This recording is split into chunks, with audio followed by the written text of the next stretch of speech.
Trash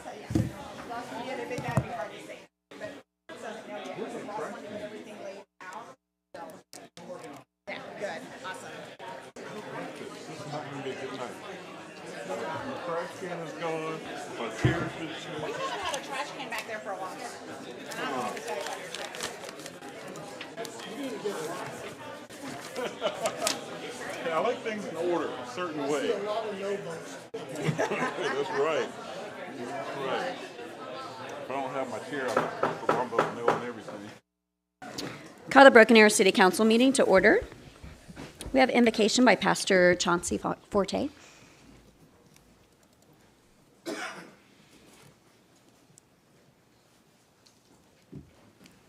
Hi, sir. All right, good evening. Let's all bow our heads. Lord, we are thankful and grateful for your blessing upon Broken Arrow and for all that you are doing in this great city. Tonight, we lift up each of our council members and all of our other city members. We are thankful for all the plans that you have in motion to keep this city of Broken Arrow advancing and prosperous. We are thankful for all of the finances and resources needed to fund each project. And now, Lord, we thank you for your hand of protection that surrounds Broken Arrow at all times. And now we lift up tonight's meeting and we ask that you would guide every discussion and that you would bring a resolve to any unresolved issues. May everything that is said and done today bring glory and honor to your name. In Jesus' name, amen. Thank you, sir. God bless. Roll call. Pickle. Here. Green. Here. Ford. Here. Parks. Here. Wimpy. Here. Please stand and join Vice Mayor Parks for the Pledge of Allegiance. Salute. Pledge. I Pledge allegiance to the flag of the United States of America and to the republic for which it stands, one nation under God, indivisible, with liberty and justice for all. Thank you, sir. We have item M to be pulled for a quick discussion. Are there any other items to be removed from the consent agenda? I'll make a motion that we approve the consent agenda minus item M. Second?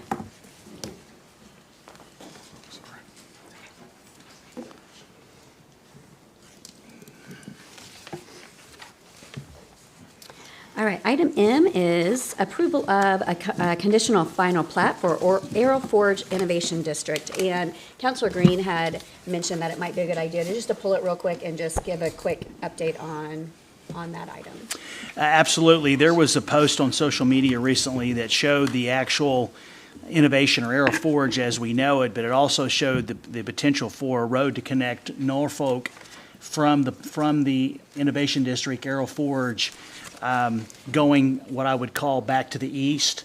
And obviously there's been discussions just theoretical about the notion of connecting Norfolk from Aspen into the Innovation District because we're hoping to add, a number of jobs. In fact, this evening there is a proposal for the council to consider with regard to the first business. And so it showed that there was a road there. Nothing has been actually decided yet. And obviously when you're talking about building a road, there's right-of-way that is required, and we need to work with the property owners to secure that right-of-way. And so I've asked the EDC to go in and to actually work with Beck Design, who actually built a sign to cover that area up until such time as we've actually secured the permissions and the right-of-ways to actually to build Norfolk. Thank you, sir. Okay. Mm-hmm. I appreciate that. There was a lot of discussion about that online and a lot of, for lack of a better term, accusations about us trying to sneak something in. And it's like this project was actually brought up and approved in 2017, 2018. Yes. Yep. So there's nothing new, but I want to make sure we are being transparent with everything so we can correct the record that's out there, because oftentimes misrepresentations do tend to creep up. Thank I you. appreciate that. There won't be any actually surprises. We'll actually put together appraisals once we have a formal direction from the council to go into negotiate, just like we do with every other right-of-way. Obviously, there's a public purpose for that, of actually tying areas together. And so I feel really excited about the opportunity, but obviously, we will follow those processes. And there was discussion many years ago. The Planning Commission discussed it several years ago as well. So I look forward to continuing the conversation when we're at that point. If I may, Mayor? Oh my God, yes. Sorry. So Ken where's Schwab, that coming City Manager over Operations. When the city bought that property where the fire station is, the city actually platted that property, put the fire station in, so we're talking 2008, 2009, put the road in Norfolk, put a cul-de-sac there. There was always the intent, all the way back to 2008 range, to take Norfolk all the way through. So it's been in our minds and in our plans, if you will, for going on 17 years. We're just now at the point of moving forward. We have had some conversations with the property owner, but albeit it's been quite a while, so Okay, thank you. perfect. Thank you. That was a good extra input. All right, do we have a motion to approve? I'll make a motion to approve item M. Second. The motion and a second. Roll call.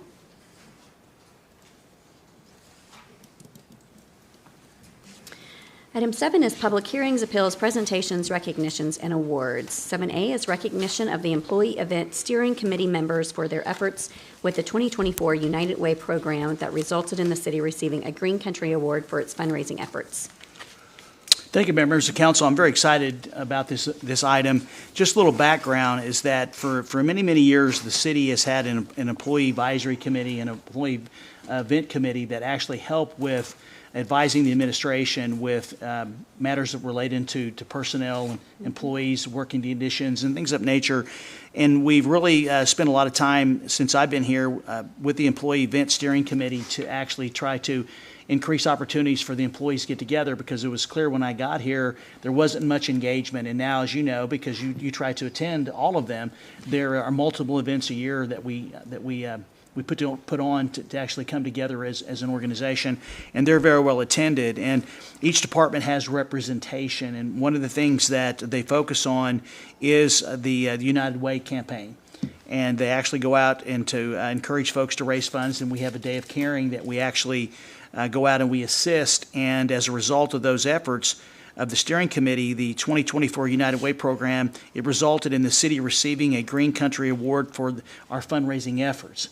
And the council members, as you had mentioned at the last meeting, for those that weren't here or may not have tuned in, attended to receive that award. And it was recommended that we take the opportunity for the council to recognize the members of the steering committee, which I believe many of them are here. In fact, they've taken up the whole front row. I would like to actually read their names and then ask if the council could take a picture with them, because they do a great job. I had the pleasure of, right after we had the meeting, 2 days later, to have lunch with them, which we do about once a year, just as a thank you and appreciation for their outstanding efforts. And so I think everybody's here. So can I read the names if I can, Mayor? Sure. Okay. So we have from the solid waste and recycling, we have Matt Aldrich. So from the city clerk's office, we have everyone knows and loves Casey Barnett. There's Casey. From utilities, we have, I can tell you, a superstar, that's Edith Fennell. I see Edith. Okay. We have Kimberly Goldsmith from Community Development. Kimberly? Okay, there's Kimberly. We have Lori Hill from the city manager's office. I saw Lori early. I don't know where there she is. She's in the back row, second row, of course. We had Leanne Liker from Tourism and Economic Development. So I saw Leanne. There's Leanne. We have Sherry Maliski from Parks and Recreation. Okay, there she is. Michaela Neely from Community Development. Michaela, always smiling. Morgan Neely from Legal. Morgan. We have Cheryl Owens from Human Resources. There's Cheryl. We have Kyle Parks from Information Technology. There's Kyle. We have Marquita Rogers from Finance. Marquita, good to see you. We have Tracy Sanchez from Maintenance Services. There, see Tracy. We have Chelsea Snyder from Finance. We have Jamie Oxford from Utilities, and Amanda Watkins from Engineering and Construction. And so I'd ask for everyone to give them a great round of applause for their efforts.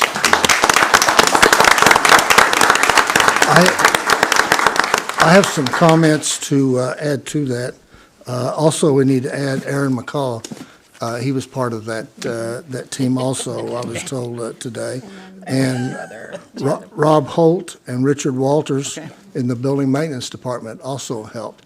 I will tell you that I can tell the mayor still likes me, a job I did, because she gave me the job of going to accept this, along with Lisa and David attended that, and it was a big deal.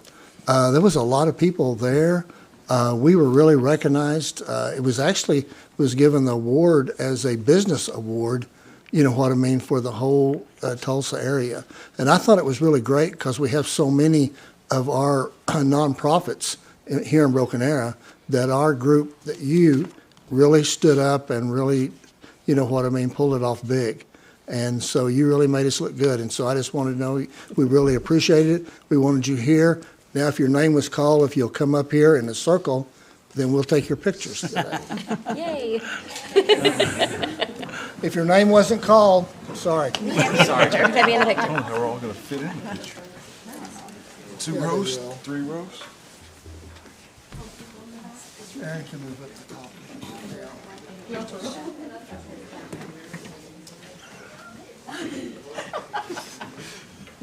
He was just waiting for that moment. Lori? Aaron? Yeah, look at Aaron's screen. Right. I'm just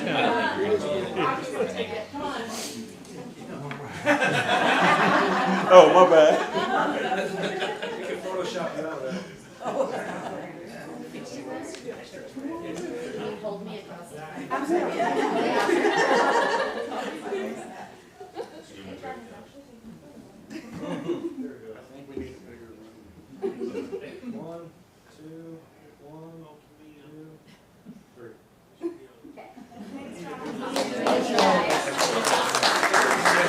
Yes. Thank you all very much. Thank you very much. Good to see you, sir.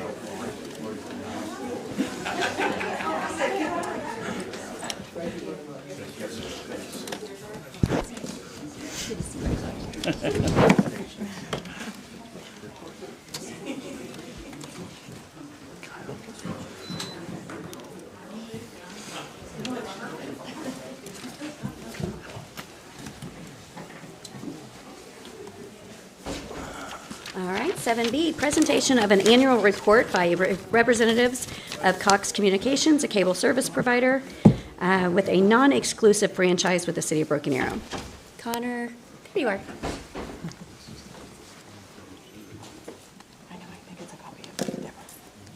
Hello, Council. Good to see you tonight. Hi, sir. Connor Carroll. I'm Manager of Government Affairs for Cox Communications. I think I have a presentation. Did you get one, Curtis? No, it was never sent to me. I apologize. I must have not come through the filter for some reason.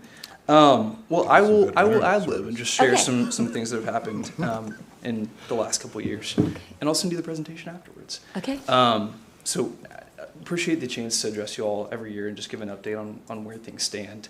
You know, we like to share about new exciting updates and things that have happened. And I had some great pictures tonight, so I'm going to make sure you get those afterwards. Yes. But just a little bit of company history, because I think it really helps tell a story on who we are and why we are today. So Cox is 127 years old. You wouldn't believe that, but we started in 1898 when Governor James M. Cox bought the Dayton Daily News. So we went from newspaper all the way through every iteration of telecommunications. Today we're still owned and held by the Cox family. So largest privately held telecom broadband provider in the U.S. and on the 4th generation of family ownership. So the family today really still dictates some of the priorities we have as a company. We care for our people, we care for our community, we care for our employees. Those are really the hallmarks of why we do what we do today and why we make the decisions we do. Some of the things that I want to tell you about happening here in BA specifically. We're always upgrading and maintaining our infrastructure. That's one thing that I think some folks asked some questions about before. Had a great chat with several of you just to see what you were hearing from your constituents. Since 2021, we've invested about $38.5 million in our infrastructure. That's upgrading to fiber. That's just doing simple replacements, all different kinds of things, but almost $39 million we've invested into our network right within the city of BA. That really has allowed us to be the first multi-gig provider in our region. When we launch a new service tier, it's not pick and choose on who gets the upgrade. The entire state of Oklahoma, whenever we had access to 2 gig speeds, that rolled out to every home that we serve. So those upgrades really paved the way for the future and set us up for a future where we can continue to upgrade those speeds. We're getting ready for 10 gig with the technology we serve today, both on our HFC and fiber serve plant.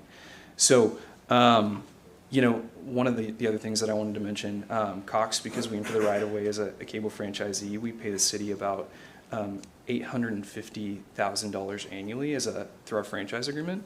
So those are franchise fees that come back to the city and support general obligations, whatever you all assign those fees to. So that's another thing that I wanted to share. And then one thing that I think is really paving the city up, setting the city up for future and success in terms of communications and connectivity is that we're continuing to expand into Wagner County with rural broadband expansion partnerships. So I think someday whenever you guys continue to grow out that direction, we're going to be paving the way for you already to have that connectivity out there and won't hold up any kind of development that you all are working on in the future. Serving our customers. So I think last year I shared with you all that we launched Cox Mobile. It's a new mobile product we're offering across our footprint. I bet you guys have seen commercials and ads about it recently, but it's a way to help our customers lower their overall telecom bill. We can bundle our services together and really save people money if they're paying for phone and internet together. I also want to say we're well aware that Broken Arrow is a competitive marketplace. There's a lot that's happening here and a lot of new providers that are coming into the right of way to compete alongside of us. We are no strangers to competition. We're in 18 states. We serve 6.5 million customers.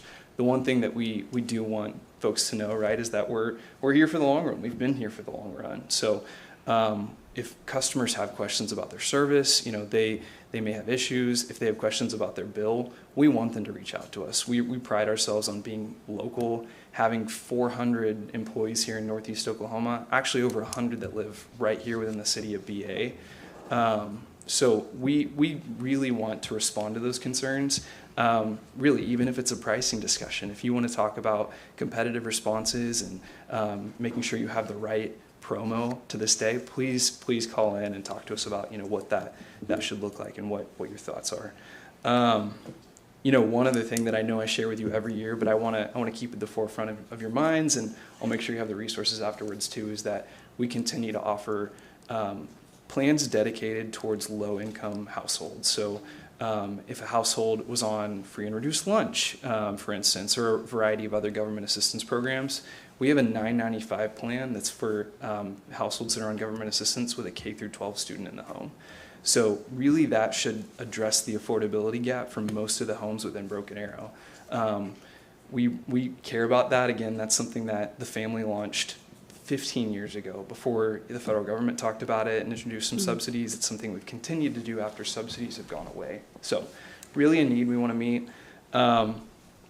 Some of the other things that I just want to address for the community, one of the exciting things that we've started helping out with this year is we participated in the Chamber and EDC's OK Sites program. So we've been providing information on fiber connectivity and helping to market that, right? So what's available at Arrow Forge before someone comes out there? Where's fiber at? How do we make sure that folks know about that whenever they're looking at site locations? And then we're really excited about Broken Arrow Pathways coming up and participating in their career fair, talking to folks about technology careers, of course, right? Over 100 employees live here in Broken Arrow, and we want to keep growing that base and making sure that folks that come out of BAPS, know that they can come and work at Cox. Cox Charities, I know I talk to you about this every year at this time too as well, because we're right in the middle of our nonprofit grant program time. Every year our employees actually out of their paychecks contribute about $210,000 to nonprofit grants and education grants just here in the Tulsa region. So I know Broken Arrow Neighbors got a $10,000 grant from Cox Charities last year. That's given by employees and chosen by employees as well. So we're really proud of that. Also about 2,600 volunteer hours that our employees contribute every year within our region. Again, I think we have an event coming up with Broken Arrow Neighbors this month for Volunteer Month. And then, to close it out, the great pictures that I had to share with you tonight, that I will make sure you get. We actually just had a great event just about 2 weeks ago at Van Dever Elementary, which I believe is in your district, right, Counselor? Where we brought in the Oklahoma City Thunder. We have a partnership with them where they come in and do field days with students, and we had a great day playing track and field games, leaving gifts for the kids. You can tell those are the events that really stick in their minds and are going to last a lifetime. And then another thing that I wanted to share, last year, every year on Cox Channel 3, which we call Your View, we broadcast high school football games across the state through the Ford Game of the Week partnership. Last year we broadcast Norman North versus Broken Arrow, which I know is a big rivalry in terms of population. So we featured Mayor Wimpy during halftime, where she got to speak to some of the different exciting things that are happening in the city, and I think maybe even make a couple digs on population. And, Maybe. when you're out of town. Maybe being the third largest city in the state. Right. So we were proud to bring those resources to bear. We're always trying to think of new ways we can support your priorities, right, and making sure that we're bringing the strength of our company to grow BA and continue to move things forward for everyone in the community. So with that, I am sad that you didn't get to see the great pictures tonight, but we'll leave it at that, and we'll continue to talk. Again, the one thing I want to close with, any of you ever have questions, if your constituents have questions, please have them reach out to us. I know we've worked strongly with the city manager's office over the past couple of years as well, just answering questions when they come up. So please send them our way. We're here to be a community partner and want to continue working with y'all. So Thank you, Connor. And you've been great. Anytime I've had questions, I've shot you questions and you get right back with me. So I do appreciate that. I appreciate it. Thanks. Connor, I have a question. Yeah. Do you know how many people are taking advantage of your cable, the program for the least expensive, that's less expensive? Do you know a percentage? So I did pull those numbers last year. I just saw the presentation. So they're not refreshed, right? I can't say specifically, but I want to say we had about 2,500 households.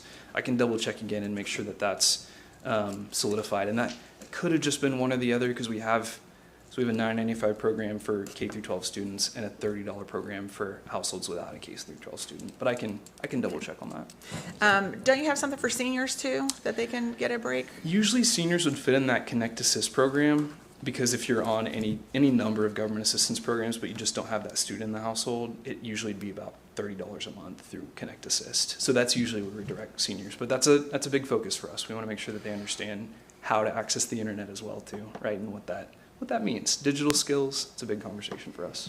Yep. Well, I do appreciate Cox and what you give back to our community, because you are very good partners with us. Michael, I have a question for you. Yes, So they have the non-exclusive franchise, but our citizens will see just the franchise, and they think we're exclusively, basically just have a contract with Cox. Do do the other providers also pay a franchise fee like Cox No. does? So why not? That's a very good question. I'm going to have to turn to Trevor for that, but I mean, he can probably answer a little bit more than I can. Sure, Councilor Ford. There are three utilities that we currently have franchises with. We have ONG, PSO, and then we also have Cox. So other providers that might work in this space can be permitted through the Oklahoma Corporation Commission, and once they receive a certificate of necessity through them, they're not subject to the franchising. And so oftentimes it depends on what services that they're providing, and so that's the distinction. So there's not anything that we can do as a council to require them to pay a franchise fee? If it's not required by state law, then no, there's not. Okay. Well, thank you for paying the franchise fee. Okay. And I know, I didn't mention this before, but our franchise does expire in 2027, so we'll continue to have conversations around what that looks like, and we look forward to that. I know you guys passed something on your consent agenda a few weeks ago for us to be able to start that process of negotiation. A reminder, it doesn't, because it's a franchise, it doesn't automatically mean that we go to a vote of the people like our other franchises do. Since it's a non-exclusive franchise agreement, it's a simple council approval. So we'll be working, with you all as we get that solidified and updated. Awesome. Thank you, Connor. Thank you. Thanks. Appreciate you. All right, item 7C is a presentation and annual programming update by the Broken Arrow Historical Society.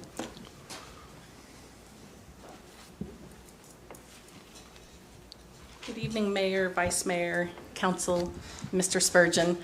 One of the aspects I enjoy most about my job is getting to obviously work with each one of you, but is also working with our user groups. And this evening, actually, our first presentation will be the Museum Broken Arrow. And so I'd like to introduce Michael Yance. He's their new, well, you've been there a year now, I think. Over here. Come on up. Michael Yance is their executive director, and Gary Gerber is also here, but I believe he's going to sit down and let Michael shine the light. So.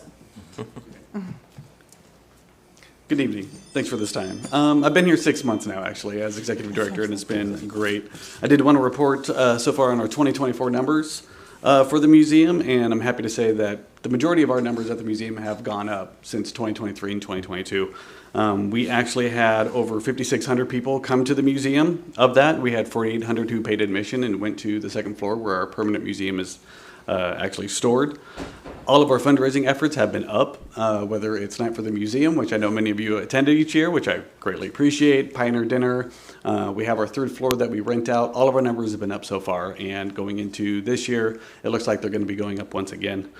Of those visitors, we focus on the schools, Broken Arrow Public Schools. We had 150 third graders come in. We have coloring books that they get when they come in after going through scavenger hunts and try to share some of that Broken Arrow history with them. And so we're really happy to be working with the schools again this year. Of the museum itself and our collection, in 2024, we had 157 items donated to the museum that we take care of. And of that, we get a lot of researchers that come in. And so far, we've had researchers from our own fire department, our police department, Parks and Recreation, the Senior Center, Girl Scouts, high school. We partnered with the Tulsa Foundation of Architecture, who's going to be doing tours here in Broken Arrow in 2025. And so there's going to be a lot of historical nuggets that we hope people get in that tour and learn as much about Broken Arrow as possible. Also working with the schools, we have interns, we have different classes that come and do projects at the museum, and so we want to help them out and support them as much as possible. Going into 2025, we're happy to say this is the 50th anniversary of the Broken Arrow Historical Society, and so a lot of our programs and activities in 2025 are going to be celebrating that, including our Night for the Museum, which is Party Like It's 1975. So everybody get the disco balls and platform shoes ready, coming out and have a great time here in Broken Arrow. We're also having the 89th annual Pioneer Dinner during Rooster Days, which used to be a chamber event, and the museum took it over, and we're really excited to have that. And getting a lot, we're bringing it back down to Main Street. It's going to be part of the Broken Arrow Seniors Annex, and so we're moving it downtown. We're going to be next to Rooster Days, just a half mile away, which we think is going to be fantastic, right after the parade. But overall, it's been an amazing experience this last 6 months in Broken Arrow. I've been enjoying it. Have an amazing board, which also includes Vice Mayor Johnny Parks, who's been wonderful, giving me great advice so far. Thank you, sir. But been excited. We have a lot of things on the horizon at the museum, but appreciate your guys' time and happy to answer any questions. At the historical tours, are they, I mean, is it going to be kind of like Dr. Oliver gives the best historical tour? True. Will it be kind of like that, like an actual bus tour, or not a bus tour, more of a walking tour. The architecture, the Tulsa Foundation for Architecture, they're going to do a walking tour. Okay. We're also hoping to do some walking tours. Obviously, we can't compete with Dr. Oliver, who's amazing, and he's also given me so many amazing words of advice since I've been here. Yeah. But more of a walking tour, focus on the Rose District and maybe some of the original home sites. You're not going to find Ghost at the Military History Center, are you? We may find ghosts, and if so, we will promote it and market it the best we can. Don't go into the basement. I've heard about the basement. There was already a social media post about that, I think, today, actually. All right. Mayor and I did that ghost tour of Yes, the we did. downtown Broken Arrow. Yeah, It's we did interesting. go into the basement. Yeah, we did. I didn't like it very No. much. So, Okay. yeah. Who did you call? Dr. Franklin. Yes, Dr. Franklin. Great. Awesome. Appreciate it, guys. Thank you so much. Okay, thank you so much. All right, item D is presentation and annual programming update by the Military History Center, home of Dr. Franklin's Ghost. That's right. I was going to say, I guess General Tom Mancino can come up and do his presentation and enlighten us on these said ghosts. Yes. Well, I want to take the opportunity to thank the council for letting me update on our activities.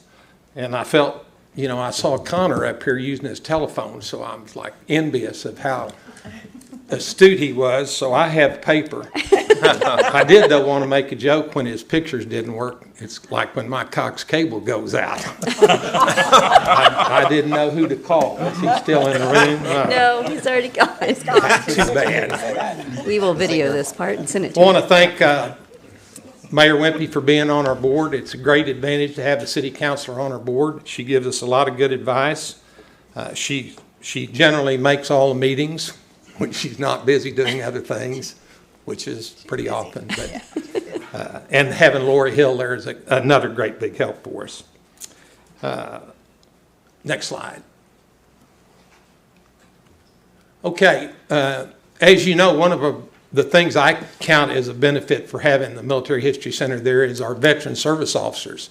And last year, the veteran service officers, the 3 of them that were there, saw over 1,100 veterans. Now, that's just the initial meeting. Many of them came back several times.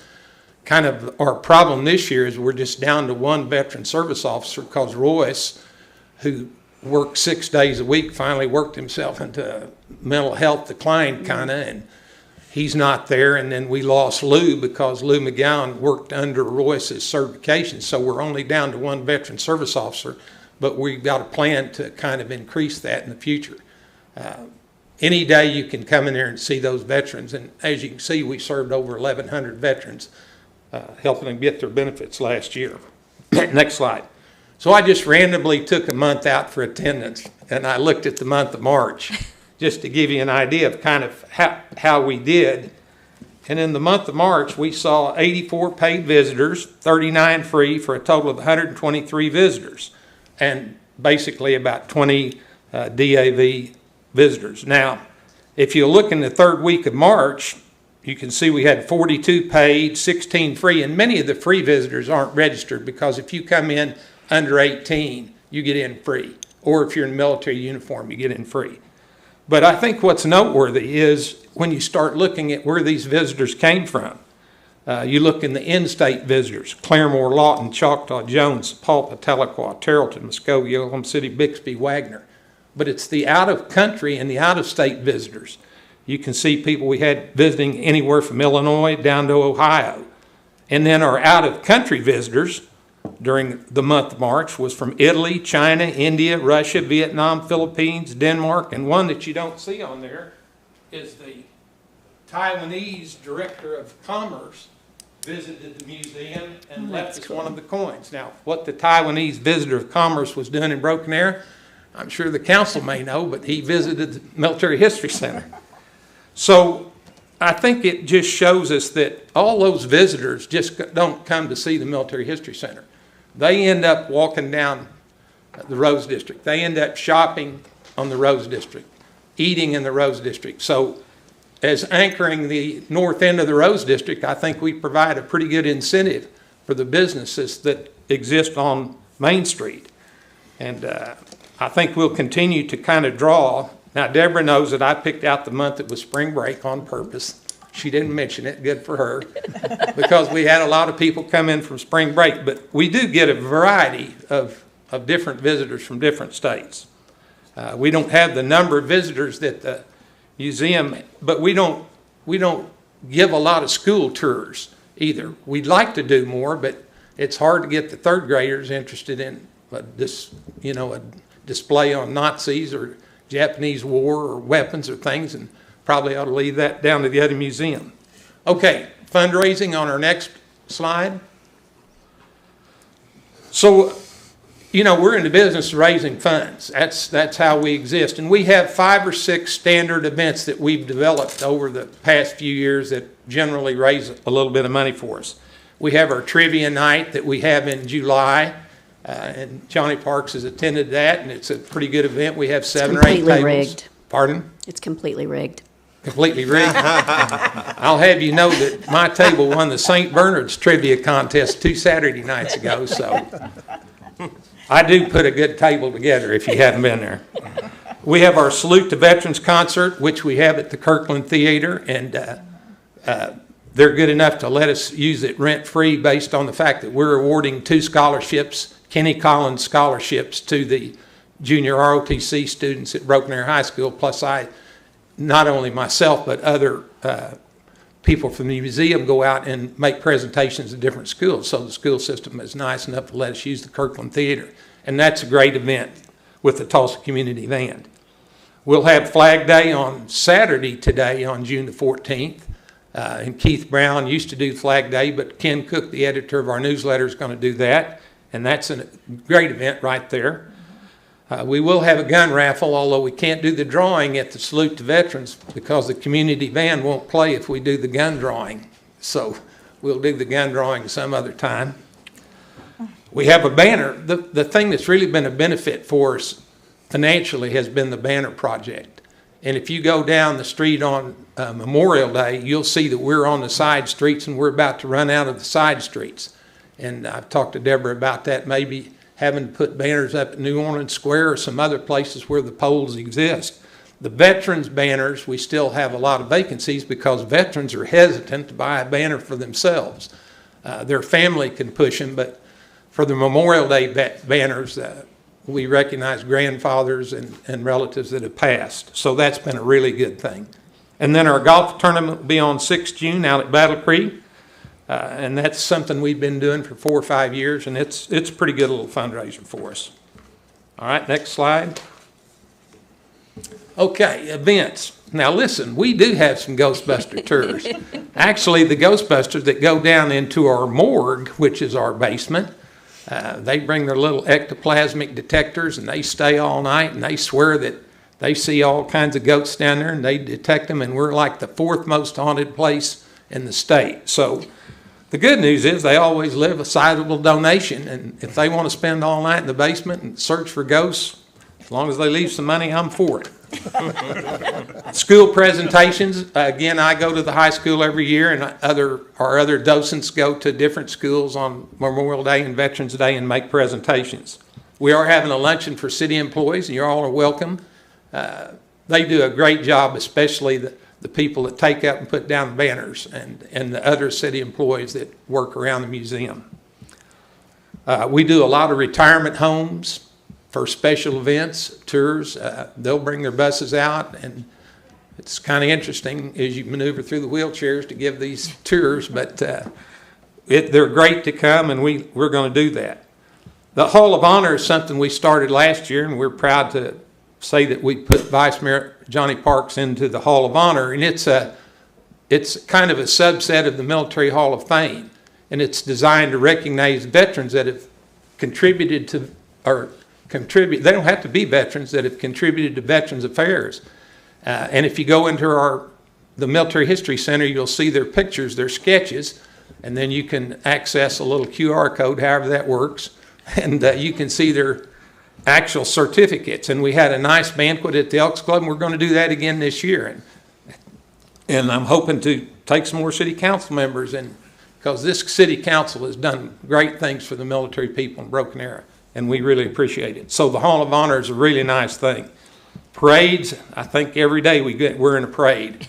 We're in the Rooster Day Parade, the Veterans Day Parade in Broken Arrow, the Veterans Day Parade in Tulsa, and the Christmas Parade. Try not to have any more parades. You're killing me. But no, we enjoy participating in the parades, and we run our little airplane, and we run our Jeep. And last year, a guy donated a Vietnam PT boat. And so we run that PT boat, and it's always, I think we get a good response from running in the parades. One event that wasn't on there was the Vietnam Veterans Recognition Night that we held on 17 March, and we had Dwight Birdwell, the Cherokee Medal of Honor winner from Oklahoma, the latest Medal of Honor winner, come and speak. And it was at the Methodist Church, and we had a really good turnout, and he gave a great speech. All right, for goals for 2025, we want to add another Veterans Benefit Officer, and we're training Kathy Johnson. Her husband, Gary Johnson, was one of our docents, and she used to do some data entering for us, and she wanted to be a Veteran Service Officer, so we're in the process of training her up, and so she'll be our first female Veteran Service Officer, and I think that'll be a good thing. We want to continue to try to advertise for the Oklahoma Military History Center, not only through pamphlets, but we don't want to buy any advertisement if we can help it, but we want to try to get all the free advertisement we can. And we want to seek some additional grants. Last year and the past few years, we've gotten grants from the Oklahoma Historical Society. And as we view optimistically to the future, I want to try to acquire more sophisticated displays than what we have. We display over 2,600 items. We don't have 10 foot of wall space left in the museum. But if you take a look at some museums like the new 45th Division Museum they're building, at $24 million in Oklahoma City, you can kind of take a tour of what a modern museum would look like. Now, people that come through like to see all those little items, but we've got display cases that I got from the Historical Society and that we've had there for years. So we want to try to upgrade that, and we look at going through grants as one of the options to do that. And my last item on my list is I'd like a recommendation that the council buys higher chairs. Either I'm getting too old to get up or they're too low. I think it's both. But anyway, again, I thank you for the opportunity to make this presentation and encourage you, and I'm looking forward to Councilman Pickle, when you come over and I get to onboard you, however that term came out. That's right. We said we waterboard you. Yeah, I was going to say, he did say he was going to waterboard you, so just be prepared. So that's what Deborah said at first. I did not said, say just that. Don't You said that. onboard him, waterboard him. But, That's not what I said. so I did not say anyway, that. if you haven't had the opportunity to come over and visit the museum, I encourage, and I know all of you have, but encourage you to come and see us, and for the rest of the people also. So thank you. Thank you. Thank you, sir. And they do incredible events like the Salute to Veterans and the Vietnam Veteran Recognition event and Flag Day event is amazing. And I wish more of our community would come out to it, because each and every event that they put together is incredible, and it continues to honor our history and our military. And we need more students out there to see these events and grow to have a better understanding of the freedoms that we have now because of the service they provided. So, thank you, sir. All right. Let's see. Item 7E, update on the 2026 obligation bond package. I feel like you just updated us on this. Oh, we're going to do this each time. Every meeting, yes. Okay, great. All right. I'm Just kidding. three things No, this is quickly. So last week, I want to thank the council for taking time to meet with the Tulsa County City Library representatives. Everyone had a chance to actually look at the vision of what the library system has for South Broken Arrow Library. And as a result of those meetings, we've gone back and are looking at a couple of different options for them to present to the council this June.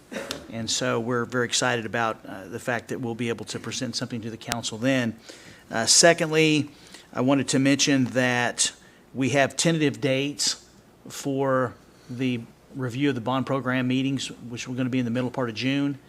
And once we confirm those with the governing body, then we'll start to reach out to all the user groups, directors, and everyone, and start scheduling the times for everyone to appear before the council to actually, especially with the user groups, to ask questions about their proposal. I mean, obviously, there are more requests than we have funds available, and we're trying to actually bring into focus the everything, but until such time as council here's the user groups, we're going to leave everything in terms of how they've recommended or what they presented, what their priorities are, and then we'll have to go through the process of actually starting to vetting those projects and then coming up with the public forums we'll have at the end of the summer, early fall. And then finally, the recreation survey closed yesterday, and I'm pleased to let the council know that we had just over 3,500 responses. It was the second highest survey that we had, only second to the full general survey that we did last year, where we got over 4,000 responses.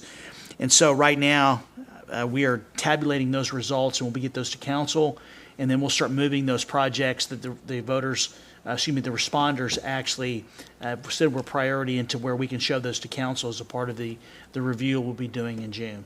So we'll have those. Aaron will provide that update, and then we'll be talking about the next survey that we will be doing to continue to gather information. So that's all I have, Mayor. Thank you, sir. Item 8 is citizens' opportunity to address council, and there is none. Item 9 is general council business. 9A, consideration, discussion, and possible approval to award the lowest responsible bid to Ellis Concrete Construction and approve and authorize execution of the construction contract. Travis. Good evening, Mayor, Vice Mayor, Council, City Manager, Travis Small with the Engineering and Construction Department. I'm here tonight to present the Meadow Heights concrete panel replacement project. Staff worked with a consulting firm to prepare a set of bid documents to replace approximately 14,000 square yards of concrete panel in the Meadow Heights neighborhood. The project was advertised on February 20th and 27th with bids opening on March 13th. The lowest responsible bidder was Ellis Concrete with a bid price of $1,495,084.75, and the engineer's estimate was $1,873,845.50. Staff would recommend award of this project, but before I turn it over to you guys, if you have any questions, I'd like to mention to you a little update on residential rehab projects. If staff approves this project tonight, this will be the third residential rehab project in construction this year that totals about $3.9 million. We are anticipating having an additional 5 residential rehab projects in construction by the end of the year, which will total about $3.5 million. And then finally, we hope to have an additional 5 beyond that in construction early next year, which total about $5.6 million. And while myself and Charlie Bright get to be up here presenting to you guys often, I would like to commend our staff, John Winlow and Jordan Grace, for the hard work they do getting these projects out. And if you have any questions, I'll take them at this time. Is there a place on our website where people can see when their neighborhood's going to be done? Currently, there is no location where we show which project's coming next. I know I do have a list of the projects that I didn't reference their actual names, but the ones that I referenced here, we do have a schedule for when we're hoping to have those in construction, and I would be happy to provide that as necessary. Obviously, with design projects, you never know what you're going to run into, so we're a little hesitant to tell you exactly when that's going to happen, but we're working on it. So I just send the email to Lori, and Lori probably asks you, and then I find out. So I just thought we'd take it. We'd be happy to work with you on that. Absolutely. Okay, thanks. All right, any other questions? Entertain a motion. I'll make a motion to approve 25-396. I'll second. The motion and a second, roll call. Thanks, Travis. Thank you. 9B, consideration, discussion, and possible approval of PT 1985-2025, conditional final plat for Oakmont Hills. Rocky? Good evening, Madam Mayor, Mr. Vice Mayor, members of council, Rocky Hinkle, Community Development Director. The item before you tonight is the conditional final plat for Oakmont Hills, located on the northwest corner of Florence and Lynn Lane. This development consists of approximately 28 acres and 85 proposed lots. This property was rezoned from agricultural and annexed residential estate to commercial general and R3 on December 6, 2022. The PUD was also, for this development, was also approved on December 6, 2022. The Planning Commission approved the conditional final plat unanimously 5-0 on February 27, 2025. Staff recommends approval of the conditional final plat as recommended by the Planning Commission.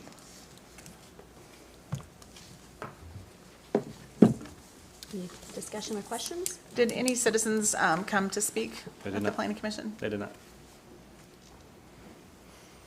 I'll make a motion to approve item B 25-447. I'll second. We have a motion and a second, roll call.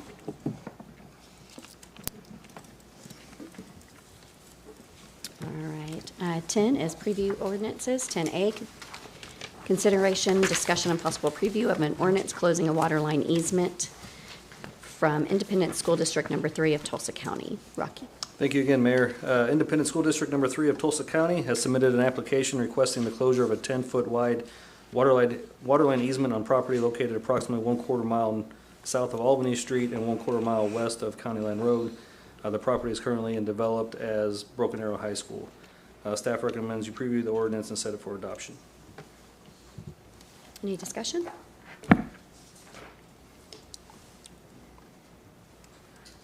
Entertain a motion. I'll make a motion that we approve A 25-446.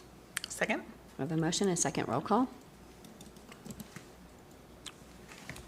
Item B is the emergency clause. There's not an emergency clause. Not it's on the not. preview. Why I did that last time? I So know, sorry. you're good at it. I know, I'm slipping.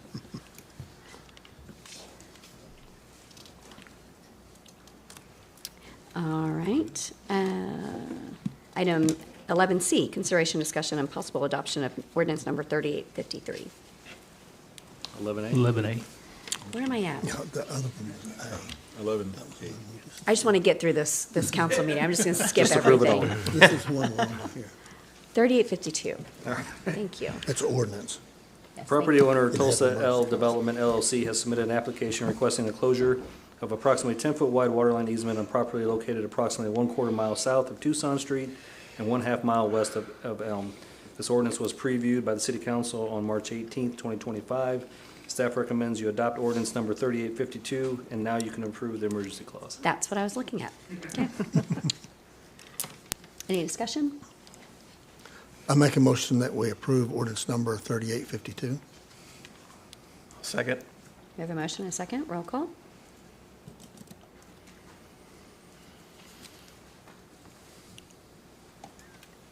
Entertain a motion for the emergency clause. Make a motion to approve the emergency clause. Second. We have a motion and a second. Roll call. Item 11C is consideration, discussion, and possible adoption of ordinance number 3853. Oakmont Hills is the conditional final plat that was just approved as a previous item, has submitted an application requesting the closure of a 15-foot wide easement on property located approximately 1/4 mile north of Florence, east of Lynn Lane. This closure was previewed by City Council on March 18th, 2025. Staff recommends adopt ordinance number 3853 and approve the emergency clause. Any discussion?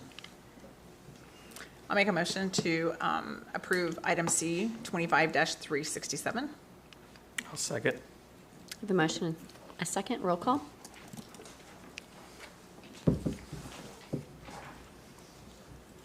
Entertain a motion for emergency clause. I make a motion for emergency clause. Second. Motion and a second. Roll call. Item E is consideration, discussion, and possible adoption of ordinance number 3854.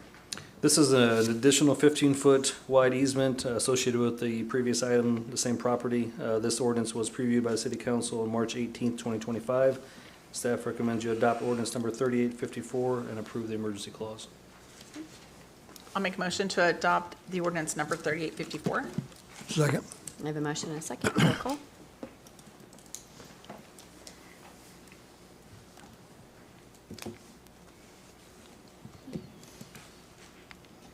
Move for emergency. So Make a moved. Second. I have a motion and a second. Roll call. Maybe. There you go. Okay. Item G is approval of ordinance number 3855. Thank you, Rocky. Very nice green shirt you're wearing. Mayor, Oh, my excuse me, Mayor, we gosh. didn't get your vote on that last one. I'm sorry. We didn't get your vote on that last one. Oh, so sorry. I got A little sidetracked. I got a little sidetracked by that. All right, so 11G is ordinance number 3855, amending Chapter 10, Fire Prevention and Protection. Trevor? Thank you, Mayor, Vice Mayor, Council, Mr. Spurgeon. This item allows the city manager and/or his designee to declare a rainout day on July 3rd or 4th. In that event, then the designee would then decide what one day would be a makeup day where fireworks could be used in the city, and that would be from 3 p.m. to 11 p.m. We did preview this at the last council meeting, but I'm happy to answer any questions you may have. Any questions? We'll make a motion, we approve ordinance number 3855. Second. Give a motion and a second. Roll call. Item H is the emergency clause. Make a motion to approve the emergency clause.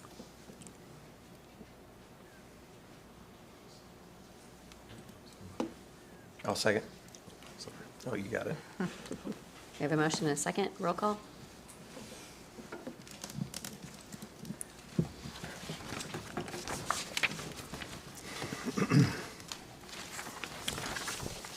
Item 12 is remarks from governing body members. I was just going to remind everyone, if you haven't downloaded the My Broken Arrow Action Center app, We have so many events that are about to come up, and they're on the event app. Like the Exceptional Rodeo's coming up, the Rooster Days Rodeo, Rooster Days itself is coming up. There's just a lot of things that are about to take place. Fiesta de Mayo, just lots of fun stuff about to happen in our city. So, and then the other thing I wanted to bring up is that someone celebrated 37 years of being a city manager.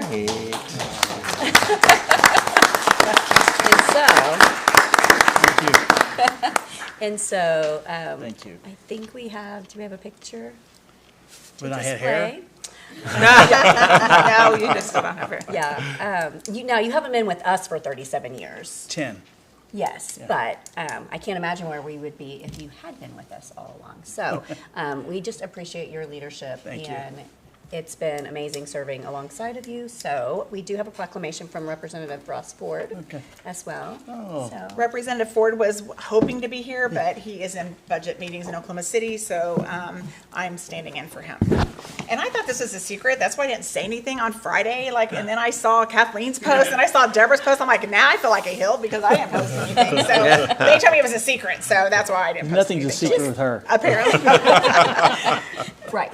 Okay, so the citation is from the State of Oklahoma House of Representatives, Michael Spurgeon, Broken Arrow City Manager, whereas Michael Spurgeon has served as Broken Arrow City Manager for over 9 years, bringing 37 years of experience in local government management to the role. Spurgeon holds a master's in public administration degree from Rutgers University and a bachelor's degree in business administration from Edison State College. Whereas Michael Spurgeon is the winner of the 2020 Gerald Wilkins Award, formerly known as the Oklahoma City Manager of the Year, Michael is also a past winner of Oklahoma's prestigious Don Ryder Award for the Oklahomans Outstanding Municipal Office Official of the Year and has been recognized as State Emergency Management Public Official of the Year. I didn't know he was that. I didn't know that. Congratulations. Pretty impressive. Whereas Michael Spurgeon has shown transparency and accountability in the local government operations, improving public infrastructure and public-private partnerships that advocate the quality of life for all citizens, he also believes that public transparency is a key cornerstone of local government activity, along with maintaining a safe city, economic development administration, and effective long-range planning. Whereas through his leadership, hard work, and selflessness, Michael Spurgeon has made a lasting impact on the city of Broken Arrow and the citizens of Broken Arrow, making city government more transparent, the city, and more prepared for any challenge. Whereas the Oklahoma House of Representatives proudly recognizes and commends Michael Spurgeon and his 37 outstanding years of service, his leadership, and his continued commitment to the people of Oklahoma and making the city of Broken Arrow a city where opportunity lives. Now, therefore, pursuant to the motion of Representative Ross Ford, the Oklahoma House of Representatives extends Broken Arrow City Manager Michael Spurgeon sincere congratulations and directs that this citation be presented. All right, thank you.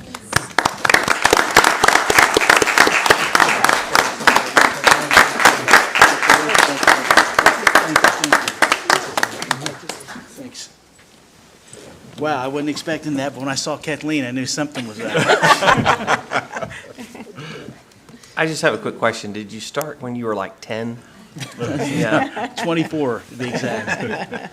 No, I would just really say is that when you boil it all down to it, I was telling some people last week, after 37 years, you realize when you boil it all down, it really comes down to 3 things that matter. Number one is taking care of your people, and my definition of people is the council, the employees, and the citizens.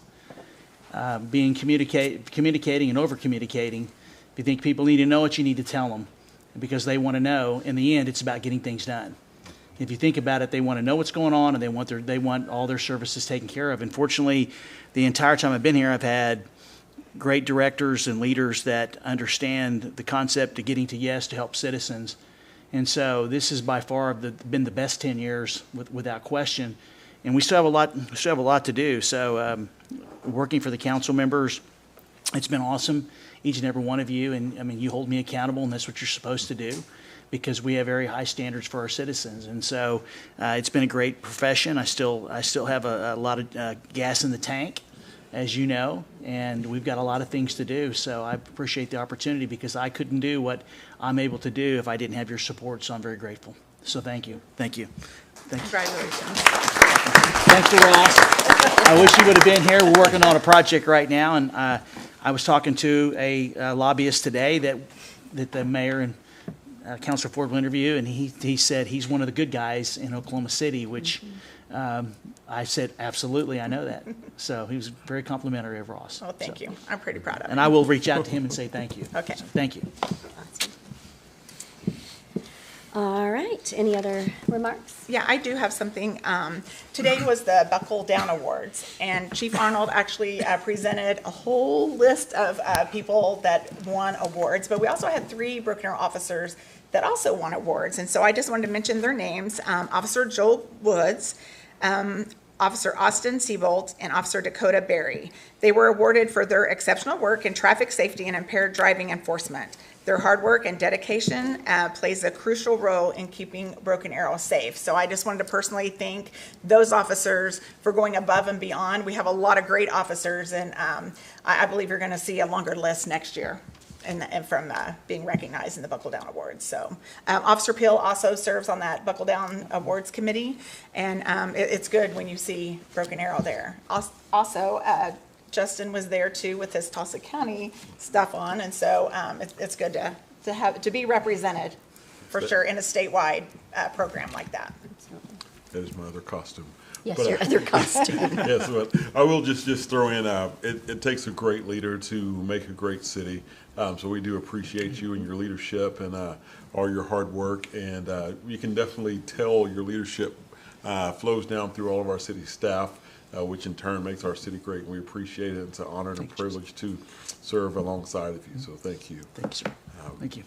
And I will give a shout out again to Chief Arnold. They had Cafe Con Jefe, Coffee with the Chief on Saturday at Supermercado Morello. And that's all the Spanish that I speak.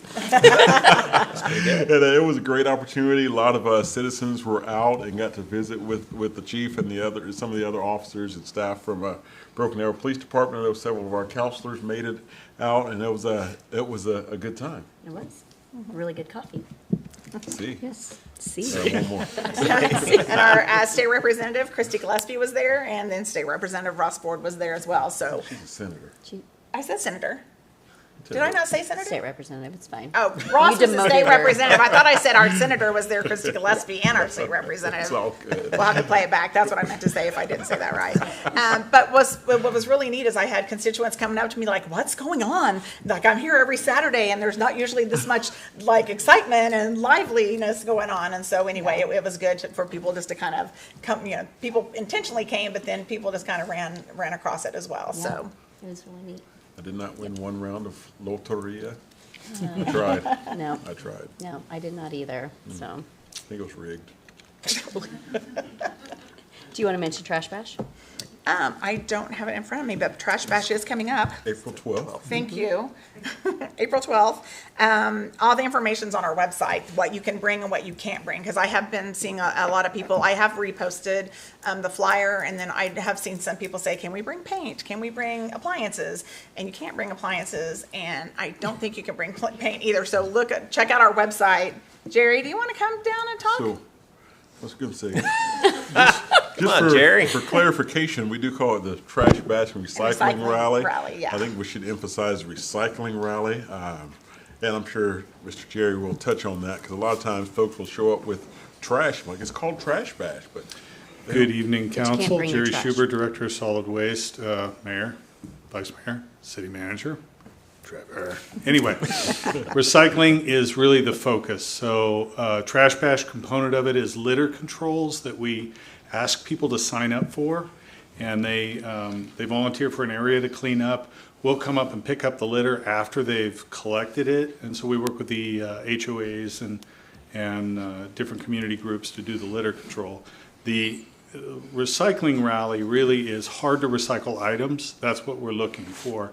Paint is not one of those items. It's a hazardous waste. I think the only two that we take that would be classified as hazardous waste are syringes, needles, and RX drugs, so prescription drugs, and then ammunition. So those are the three that we do take. So, but everything else, we ask that they call the Met, get a voucher, And for those items, they can take them to the Met or to the Tulsa hazardous pollution facility for free. They just got to call and get a voucher. Thank you, sir. Absolutely. Thank you, Jerry. Thank you, Mayor, for thinking about that, too. Absolutely. City Manager? Just a couple things, Mayor. First thing I want to mention is last Thursday and Friday, the mayor and I attended the Chamber's annual retreat for the Chamber and the EDC. And I just want to send a shout out to James and his team.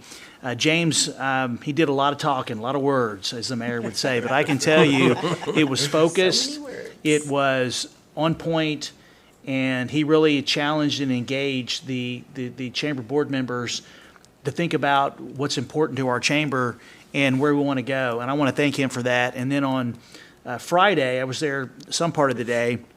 It started off the exact same way, really trying to get the membership of the board to focus and to provide good guidance in regards to economic for growth and prosperity. And Amber had a lot to do with that, and the entire chamber team. And I just want to say thank you, because it's clear they are understand what we're trying to accomplish here. And I appreciate James and his leadership team and what they're trying to do, and keeping the city informed on really a weekly basis, and then also looking to us for how we view the chamber and how we can be better partners and how they can be better partners with us. So thank you, James. I really appreciate you and Amber very much for your leadership last week, and I'm excited to see the things that they're going to actually be bringing forward to continue to create events in our community. And mainly we focus a lot, which was really cool, is on the retention of the businesses that are member chamber and convincing folks this is why you need to be a member and stay a member. And there was a lot of discussion about that. So I appreciate that, James.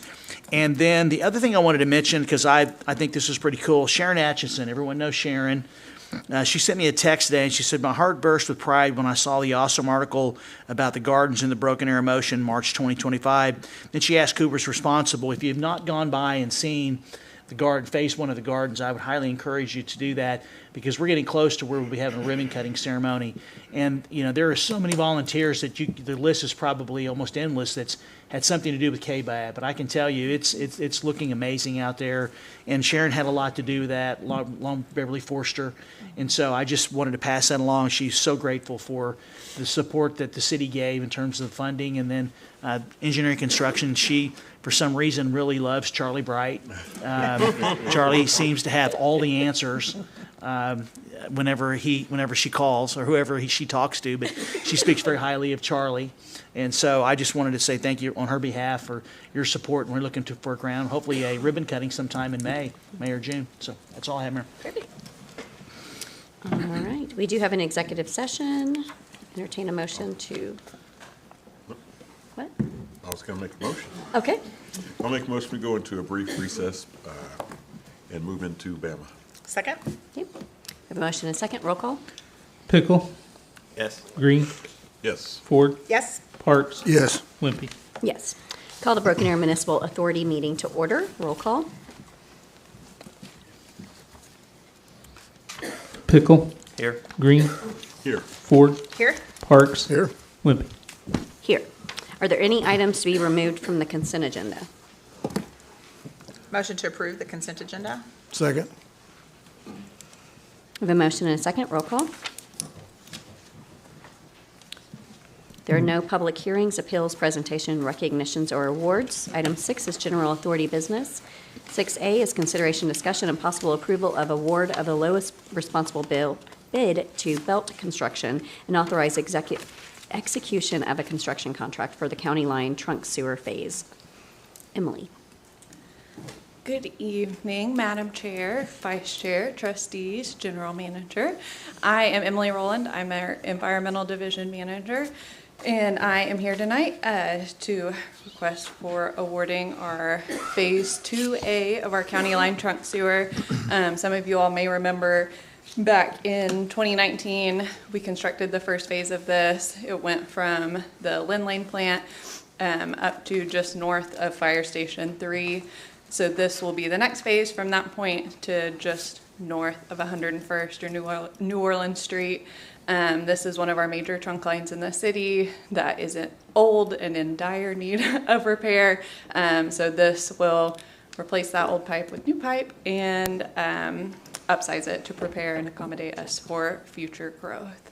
So we are recommending award to Belt Construction. That's the contractor who did the first phase of the project, and they did a great job with that.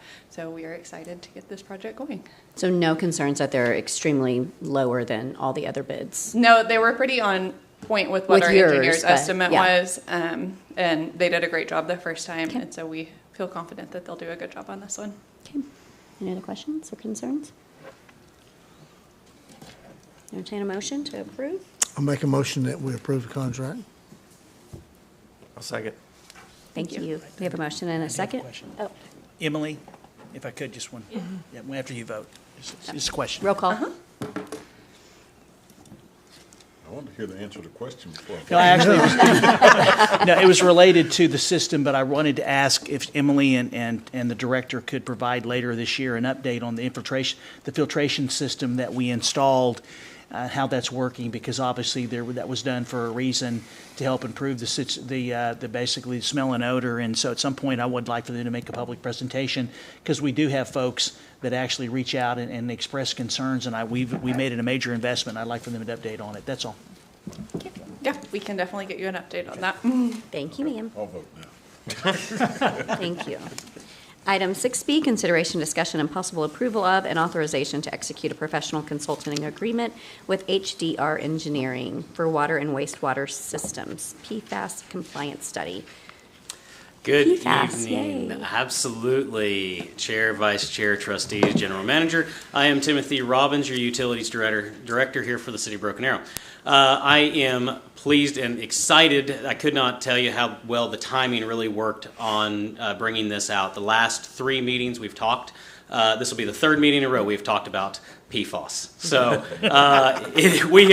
I think this is really showing the citizens how in depth we are taking this issue. It is front and center, and we are attacking it on all avenues that we can. So what you have before you is a professional services contract with professional engineering contract with HDR. They are the same engineering company that did the original design of the water treatment plant. They are currently doing master plan studies for us. They have done a number of engineering projects relating to our water system and our water treatment facility. So we went out and solicited for RFQs for this process, if you will, and evaluated multiple engineering firms to help us with this detailed problem, because as we've talked before, this is kind of a new thing in the system. Not everybody has the answers.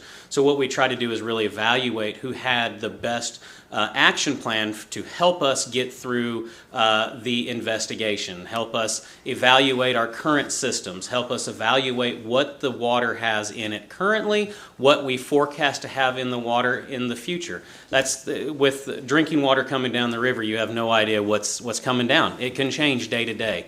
So what this process is going to do is help us to do all of that, is help us take an evaluation of the water that's coming into the facility, how our facility currently treats that water as it relates to PFAS and all the chemicals that are listed in the new MCL, what's called MCL maximum contaminant limits that have been set forth by the EPA. So we kind of talked earlier in the first meeting that the EPA has issued guidelines, really regulations, set MCLs, maximum contaminant limits, on PFAS and PFOA, and multiple levels of those chemicals. So there's a whole chemical group, so there's multiple levels that we have to evaluate to.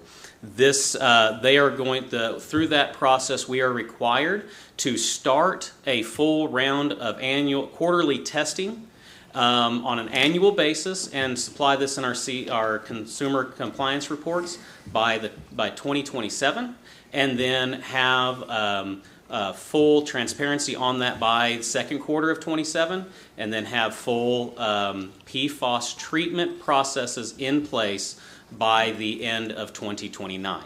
So everything that I've talked about here is going to be inside of the report, the general compliance study report that will be provided by HDR that we will be going over for the next 365 days. So this contract is for $316,772. Again, it's about a one-year contract. And one of the other things I really wanted to highlight is, since we've talked what we've seen in the last year coming through with biosolids we talked about, there's also components in this study. It's not going to be just drinking water. We are going to be reviewing the contaminants that are coming out of the pretreatment systems in industrial areas coming into our drainage waste. So it is testing, just like we talked about, we are going to be testing upstream of our wastewater treatment plant, getting us some help there, and developing pre-treatment programs, and they're going to help us with public engagement as well as industrial engagement to help us get ahead of that, as well as testing at our wastewater treatment plant. So it is a comprehensive solution that we are going through. Will they be looking at the the potential water system, the Grand River raw water system also? The makeup of it? Yes, sir. So in fact, as part of that process, they have already taken some samples of PFAS on that system, knowing that we've already forecasted looking at that way. And then it is in part of this process, they will look at both locations. Okay. Yes, sir. Any further questions or concerns? I'll make a motion to approve the professional consultant agreement, item B, 25-433. Second? We have a motion and second. Roll call. Thank you, sir. Thank you so much. Item 7 is remarks and inquiries by governing body members. Any remarks? City manager? None, Madam Chair. All right, we have no executive session. Motion to adjourn? Second? We have a motion and a second to adjourn. Roll call. Call the Broken Arrow Economic Development Authority to order. Are there any items to be removed from the consent agenda? We need to do roll call. We need to do roll call. Roll call. Excuse me. Pickle? Here. Green? Here. Ford? Here? Parks? Here. Wimpy? Here. Oh, you knew we were here, so. You can see us, huh? Any items to remove from consent agenda? I'll make a motion to approve the consent agenda as it stands. Okay. Second? We have a motion and a second. Roll call. There are no public hearings, appeals, presentation, recognitions, or awards. Item 6 is general authority business. 6A, presentation, discussion, and possible direction by the authority regarding an economic development agreement by and among Oak Trust Development. Norm Stevens. Good evening, Chair, Vice Chair, Authority members, and General Manager Spurgeon. Norm Stevens, Assistant City Manager of Administration. Just by way of a little bit of background going into this for the entire authority members, but in particular for you, Mr. Pickle, so to kind of bring you up to where we are. On June 29th, 2021, Broken Arrow Economic Development Authority and the City of Broken Arrow entered into an economic development agreement with Oak Trust Development, LLC. And the purpose was to promote economic development within a tax increment district along South Aspen Avenue. The agreement outlined specific development commitments, including construction of a 60,000 square foot research grocery store, and it was to be done by June 30th, 2023. Also, the development of a 168 unit multifamily apartment complex by June 30th of 2023. Development of over 200,000 square foot of new retail and commercial space by June 30th of 2024, and construction of the project site improvements, including traffic signals at Norfolk, with financial commitment from the authority up to $5,530,000. And like any great plan that you put in, you can't see into the future exactly what's going to happen. And if you'll remember, during the initial phase of this, Reesers sold to Berkshire, and it kind of set everything back.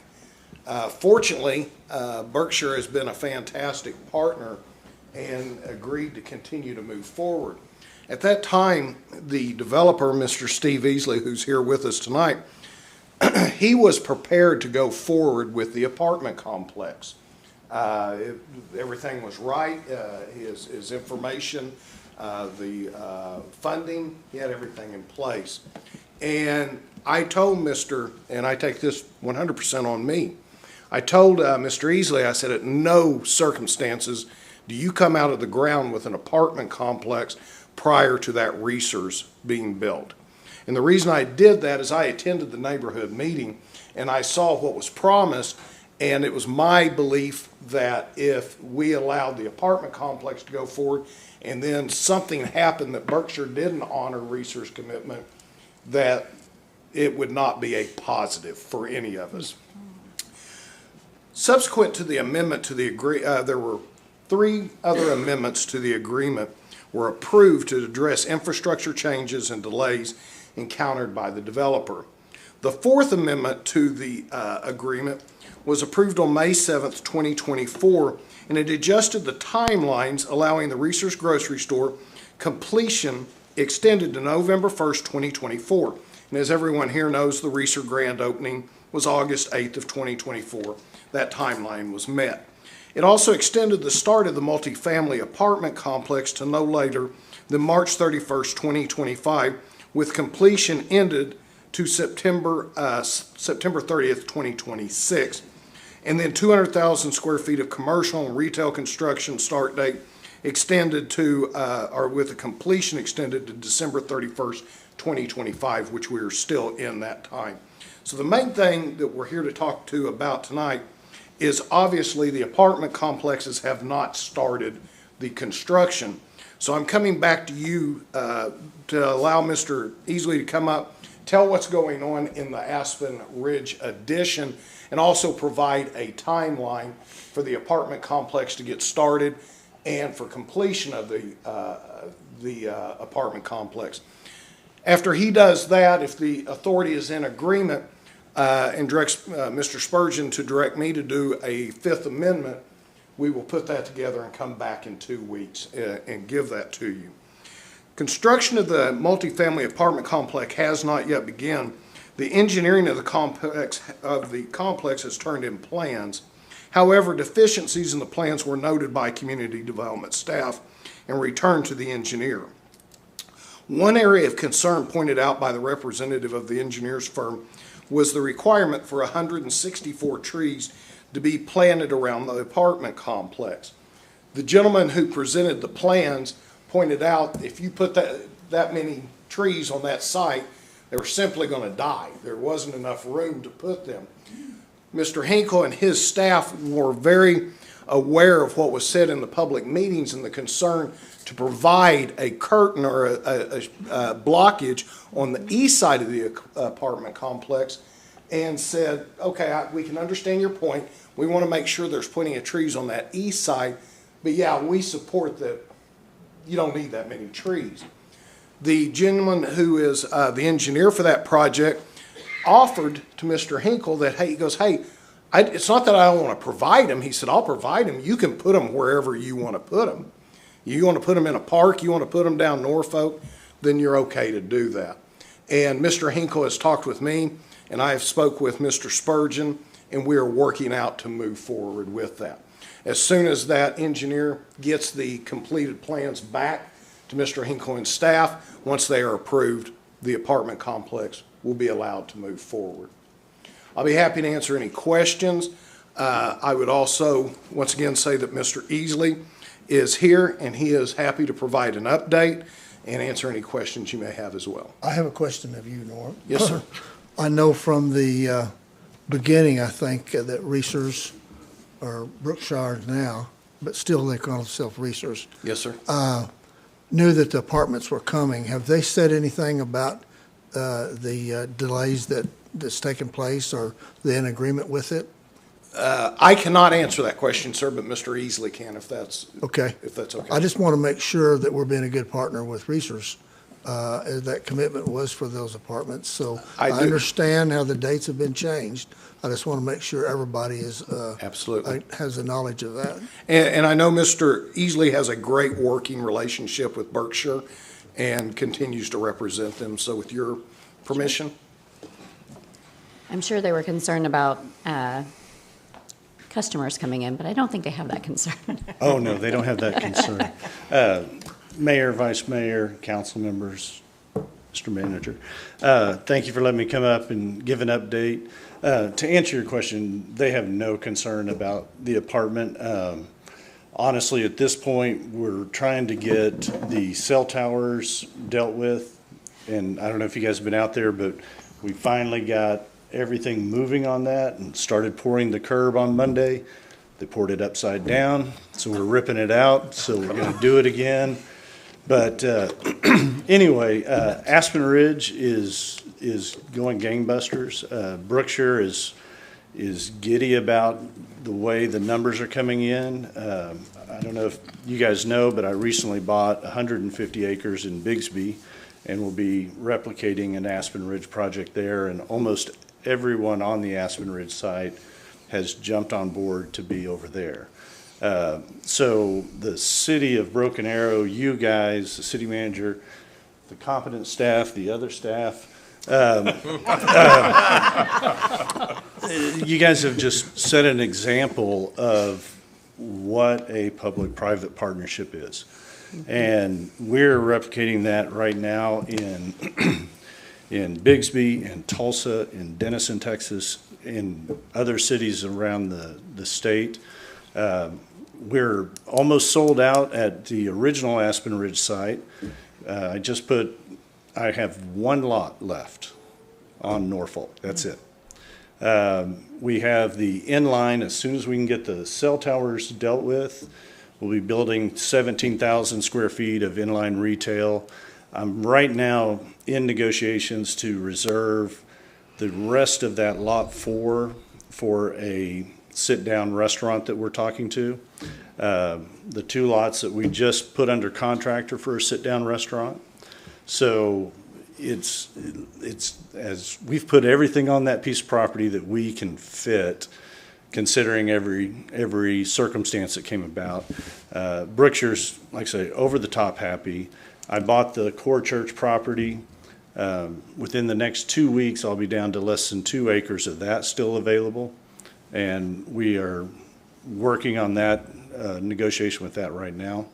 So we're pretty much sold out in Aspen Ridge. And it's thanks to you guys. It's thanks to the staff. You know, you guys have been so good to work with. I'm looking forward to standing up here and pitching our next project with the city of Broken Arrow. You know, Mr. Spurgeon knows, Norm knows, Kenny knows. I've got some ideas, so we would love to keep that moving. On the apartments and the tree issue, one thing to keep in mind, when we started this, which seems like 2 lifetimes ago, I sat down in multiple meetings with all of the neighbors that would come over at the core church property, gave them all my personal cell phone number, and have been in communication with them through this entire project. On the apartments, we also committed, if you guys remember, to an improved fence. So there's masonry, there's wood. The property actually is elevated above the houses. So if we put 160 trees, they're not going to see them for a few years until they top that fence. But I can promise you that the commitments we made to those neighbors is being kept. So. Well, I know I appreciate that because I attended those meetings as Right, well. right. And it is important for the whole council and the city manager that our constituents are heard and you listened to them and you did. Because, I mean, a lot of them were not real happy that first meeting, but as we went on, you know, they did better. Yeah, well, if you remember, when we put it up for a vote, not one person came and spoke against the project. Yep. So, and that was because of the commitment we all made to hear them. It is important. I wish other developers, I mean, I think they're learning that we don't require it, but it's smart to do it, and you led the way on that, so we appreciate that. Thank you. I'm open to any questions that anyone would have. No, I mean, really, I mean, every development has an ebb and flow to it, and obviously, based on the administration requesting Steve hold off on building the apartments until research got started, I would recommend the council grant an additional extension. We just need to know what is reasonable for the developer, because obviously, he wants to be done just as much as we want to be done, because obviously he's got a lot of projects, and we hope there's other opportunities. But you know, you need to. Council's talked about let's finish this up. But I would ask for an additional extension based on what he believes is a good date, because of our request that he basically prioritize until research get under construction. Okay. Do you have a date, extension date in mind? I sent an email earlier this morning and basically recommended that we move the start date out, what did I say, to June or August? It's gonna start, I can tell you, it's gonna start as soon as the permits are all approved. Everything's ready to go. The drawings are done. It's ready to be built. It's gonna take 18 months to build it with Oklahoma weather, so we're not back up here doing a Sixth Amendment on this. I would give 24 months to do it, and I would give the start date, 3 to 6 months, just again, so we don't cross this bridge multiple times. Can I suggest October 1st to start by and to be done by September 30th, 2027? Oh, yeah. Yeah, I think everyone would feel comfortable with that. Okay. Let me ask Norm if he's okay with that. I'm great. Well, Mr. Spurgeon, what was your completion date? Actually, 2 years from, so it'll be October 1st, if council agrees, October 1st, 2025, and complete September 30th, 2027. Very good. That's the 2 years that Mr. Easley's reference gives you plenty of time. Yeah, it should. It should give plenty of time. Now, is that just for the apartments, or is that for the retail as well? That's for the apartments. Okay. Yeah. And we will be able to make quite a few announcements here fairly soon with what we have going on I still consider it Aspen Ridge, on the core church property. There's 5, 6 groups that we'll be able to announce probably in the next 60 to 90 days. So, and like I say, we have the interest. We have more people wanting to be there than we have space to put them. So, which is a great problem to have. Wonderful. All right. Well, Thank you, sir. Thank you. Thank you for your time. Thanks, Steve. All right. Looks like we have an executive session, so entertain a motion to clear the room to go into executive session. Do we need a motion for the extension? Oh, yes, we do. I'll make a motion that we approve Mr. Spurgeon to make an extension on this amendment. Thank you, sir. Second? Motion and a second. Oh, Roll you call. already did? Oh, yeah, I'm not on my, I I'm think still on the Councilor document. Pickle got the second on I that didn't one. notice, sorry.